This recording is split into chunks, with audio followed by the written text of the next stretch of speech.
ভারতে উগ্র হিন্দুত্ববাদীদের আগ্রাসন সময়ের সঙ্গে সঙ্গে আরও তীব্র হচ্ছে। এবার চলন্ত ট্রেনের ভেতর বোরকা পরা এক মুসলিম নারীকে বন্দে মাতরম স্লোগান দিতে বাধ্য করার অভিযোগ উঠেছে।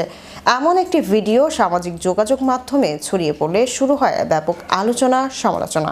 এ নিয়ে বিস্তারিত দেখুন ডেস্ক রিপোর্টে। এবার চলন্ত ট্রেনের ভেতর বোরকা পরা এক মুসলিম নারীকে বন্দে মাতরম স্লোগান দিতে বাধ্য করার অভিযোগ উঠেছে।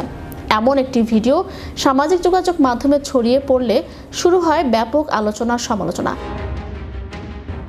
বন্দে মাতরম বঙ্কিমচন্দ্র চট্টোপাধ্যায়ের লেখা একটি গানের লাইন, এটি যা সম্পূর্ণভাবে মুসলমানদের মৌলিক বিশ্বাসের পরিপন্থী।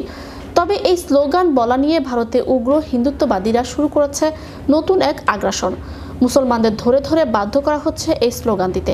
তেমনই একটি ঘটনার ভিডিও সম্প্রতি সামাজিক যোগাযোগ মাধ্যমে ভাইরাল হয়েছে। ভিডিওতে দেখা যায় চলন্ত ট্রেনের ভেতরে এক মুসলিম নারীকে ঘিরে ধরে কিছু উগ্র হিন্দুত্ববাদী যাত্রী, তাকে বন্দে মাতরম স্লোগান দিতে জোরপূর্বক বাধ্য করছে।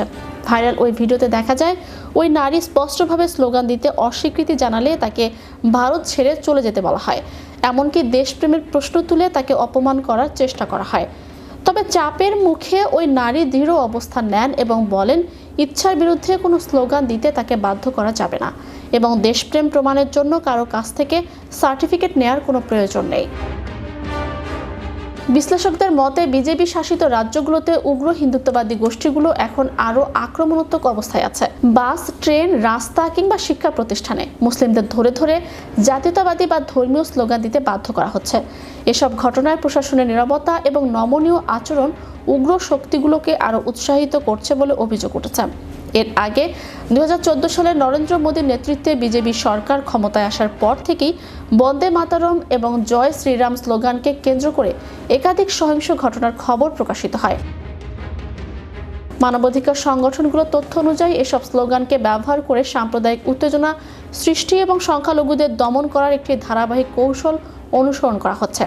চলন্ত ট্রেনের ওই ভিডিওতে নারীর দৃঢ়তা সামাজিক মাধ্যমে প্রশংসিত হলেও একই সঙ্গে প্রশ্ন উঠেছে ভারতের তথাকথিত গণতন্ত্র ও ধর্মনিরপেক্ষতার বাস্তব চিত্র নিয়ে।